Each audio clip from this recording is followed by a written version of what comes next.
We are John and Ellie, the Barefoot Doctors. We lost our new Leopard 50 catamaran to fire, so we began our search for the perfect performance catamaran for sailing us around the world. After 4 decades of sailing experience, we are very clear about what we want. So join us as we explore new horizons, stretch the boundaries in yacht design, and build the ultimate catamaran. Jump on board for this adventure, and together, who knows what we can achieve? Because life is better barefoot.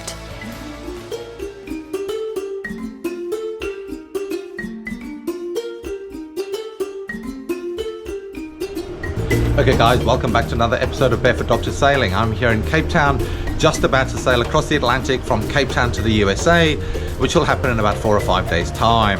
Very exciting times.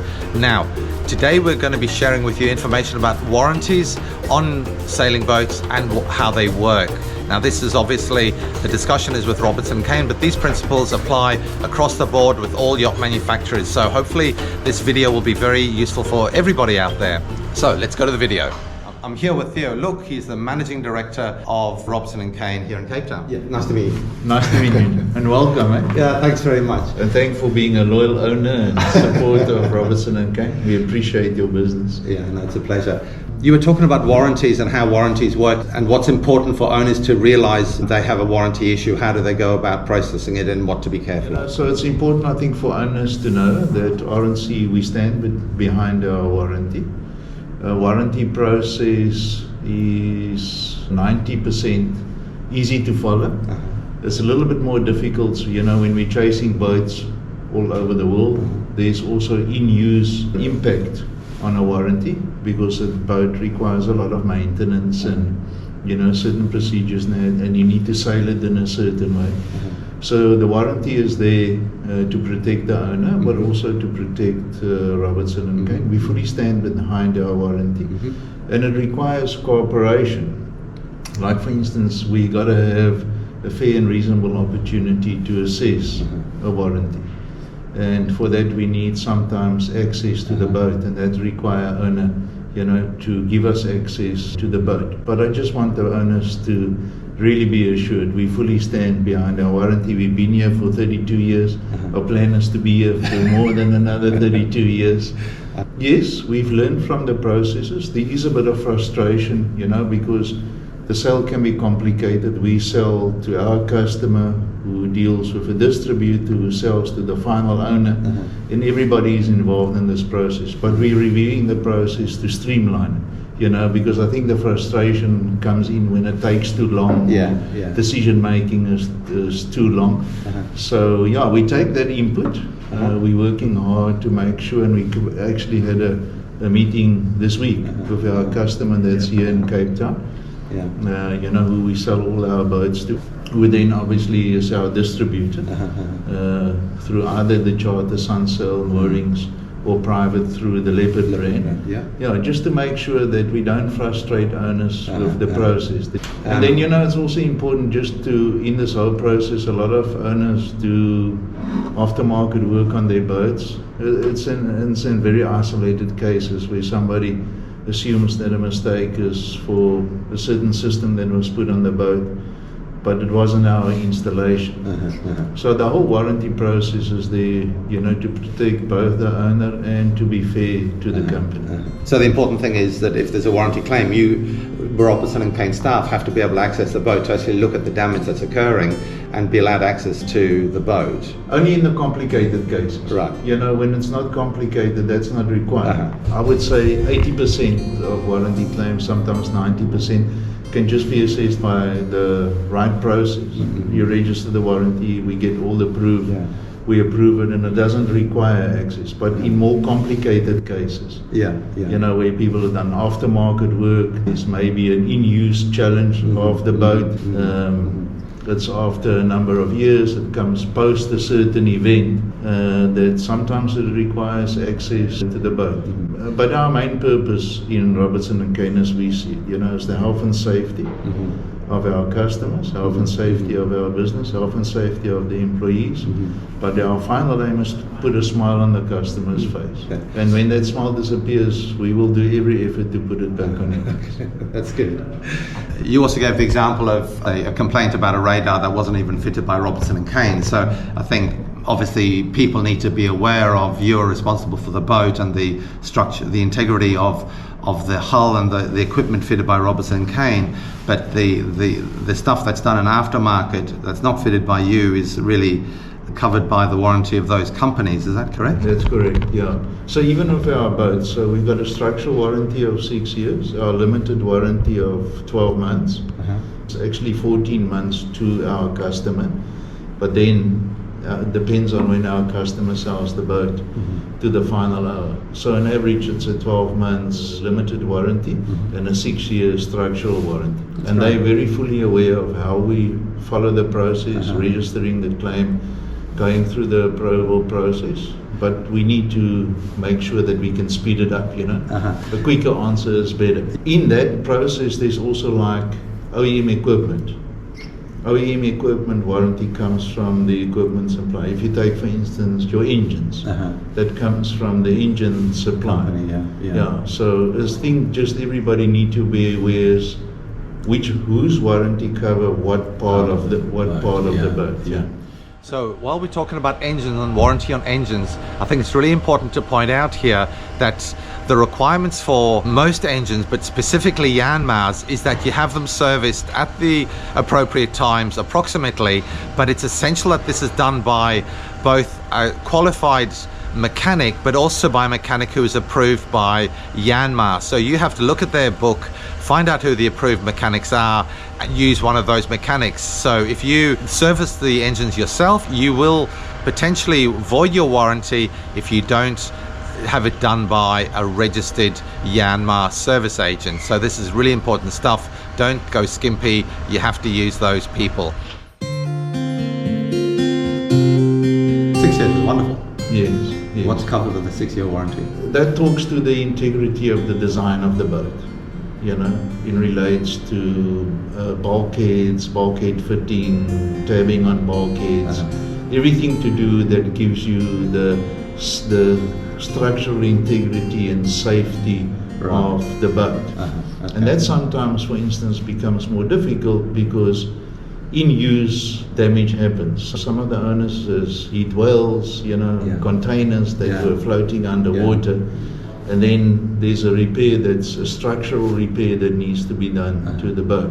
Then you need to determine in that structural repair what was caused by the damage of the accident or the run to ground, and what was there before it's happened. So then it becomes an assessment that needs to be done on the boat. That's completely fair. And obviously the harder you hit something, the more that's going to break. It doesn't matter how good the structure is. We can never give you a 6-year structural warranty, but you can run to ground. That's right. That's right. Or run into whales. Whales, And that's the more complicated ones, Normally in those sort of instances, we get an external assessor, we agree it with the owner.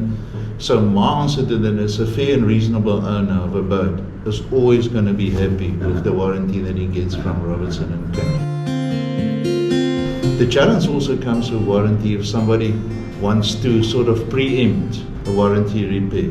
Warranty in its nature is there to correct a mistake when it's broken. So if somebody's learned, for instance, sail drives on previous boat has failed and he gets delivery of a new boat, but now he wants to redo the sail drives. That's not what a warranty is there for. The nature of a warranty is the failure happens and you know that the company stands behind it. It's very difficult when somebody says, over the 32-year history of the company, I'm going to look at every warranty claim that there was, and what do I want to preemptively make sure that it doesn't happen to me. That's not, unfortunately, the way a warranty works. I have also had experience of people who said they had repairs and warranty issues covered after the warranty had run out. Every warranty assessed within the framework of the limited warranty and the 6-year structural warranty. But then there's always cases like, for instance, at a handover, somebody has noted for a little bit of water ingress. Oh yeah. You couldn't determine where the water ingress happened today. And if the future that would need to be repaired, because it was noted that the handover and it's outside the warranty period, it's something that, yes, because we're reasonable, you know. And it's also our reputation, our brand reputation is very, very important for us. And then I think we've got a fantastic distributor, our distributor with the network of Travelopia and, you know, the use of our Leopard brand. They also deal with customers. So customers always have the choice. You can refuse Robertson and Caine, for instance, if we need to assess a warranty, access to your boat. It doesn't mean that we walk away from the warranty.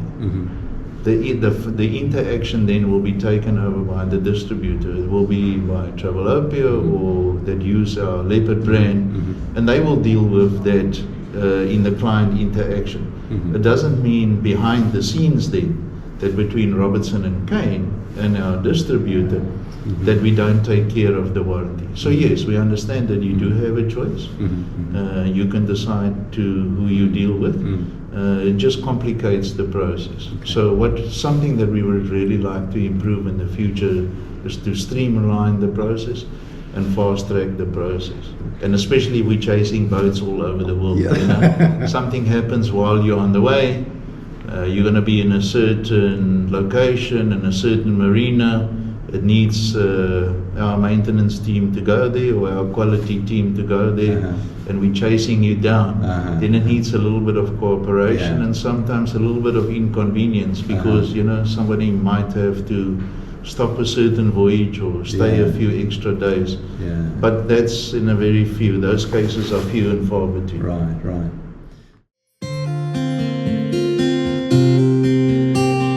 Me about Leopards is that traditionally they've been sailed from South Africa everywhere, the US, the Med, Australia, and that's just an indication of the integrity of the structure. Your boats have handled the worst seas in the world and they've come through the other side and been fine.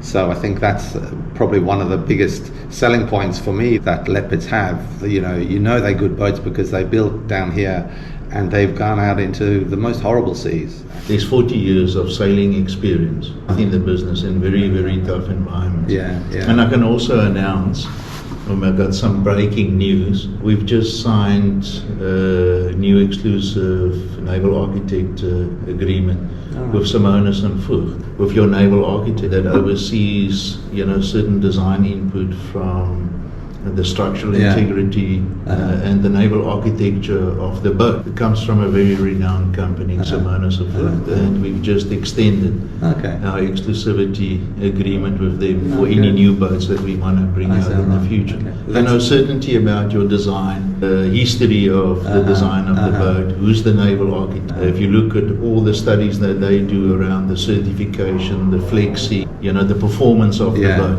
So that's Alex Simonis. Alex Simonis. So he's now working exclusively for Robertson and Caine. Oh wow. We just concluded it last Friday. Is that right? So any new series boats that we've signed an exclusivity for any new series boats that we might bring out in the future. Okay, wonderful.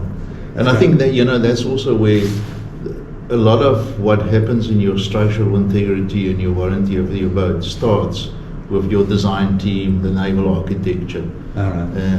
So we secured that as well. In any series of boats, when you get a new designer, so suddenly the whole look and feel changes dramatically and it doesn't feel like the previous series of boats. Now sometimes that's a good thing, but you know, when you've got a successful brand like Leopard, you know, having that continuity is really great. Yeah, for us, you know, that Leopard DNA is very, very important. You want to meet that triangular maximus: space and comfort, performance and seaworthiness, and affordability. That's right. And we push that, you know, every time just to make sure that we really want to be in that, getting them together. So a lot of this is the depth of your business, the engineers that you've got, the designers that you have in the business, the processes that you follow. Do you have your own naval architect? Do you have your own design team? Do you manufacture your own tooling? I mean, that's something that we do completely in-house. Right, okay. And just that everybody understands, you know, we extensively test our boats because we are very fortunate with the distribution channel that we had. There's a huge amount of our boats constantly in charter fleet. And that charter fleet impact that we get from our customer is very important. Valuable. And that's where probably where your comment from, they are renowned to sail well. Yes, because there's a lot of hours spent on boats even from the charter fleet. So all of that input is taken into when we design a boat. The way a warranty operates, a warranty there is to give you assurance that the company stands behind any defects that it's responsible for post it happening. After the thing's broken. After the thing is broken. So when the thing is broken, that there's a system that you can report it, and that there's a system that the company can compensate you or correct or remedy the cause of what's been damaged. And for that it requires cooperation. So, it requires all three, and then everybody is happy in the process. It's very difficult if you want to preempt a failure on a boat because you've collected data over 2,500 boats, and then say, I want to address this before it happens to me. That's not what a warranty is there for. It's got to be addressed after the event. Yeah. Obviously, I'm a doctor, and so the medical analogy is that out of 100 people, 3 might get a prostate cancer, but you don't cut prostates or appendectomies out of everybody in order to save the three failures. And I think that's the analogy here. So really what you're saying is, if you're worried about something, don't go and do structural modifications, because that will negate the warranty, I presume.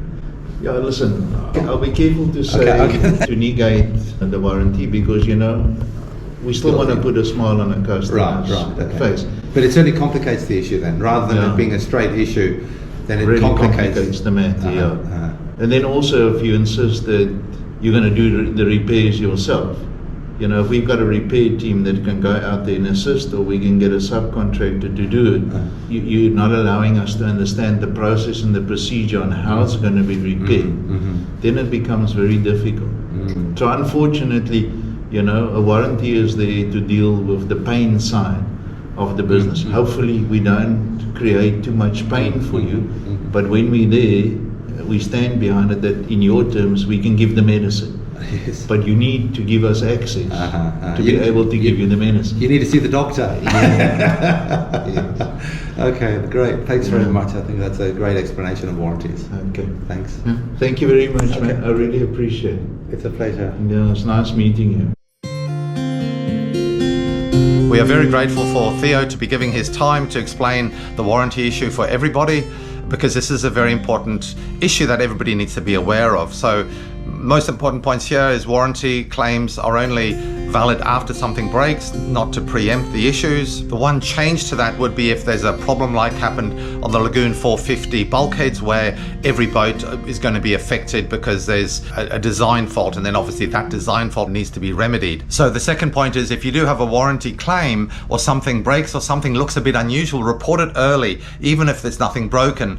As they described, that a bit of water ingress, let them know that there's something that just seems a bit unusual, even if you don't know what's happened, because later on it may be that report that you did during the warranty period that allows you to have everything fixed under warranty, even if it's many years later. The other interesting fact that I learned was that Robertson and Caine actually keep a file on every single boat built, and any problems it's had or any defects it's had for its lifetime. So at any time, any owner of any Leopard can get back in touch with Robertson and Caine to find out if there were any issues with that boat in terms of warranty or breakages at any time of its life in the past, if they've been informed about it. So that's really useful to know.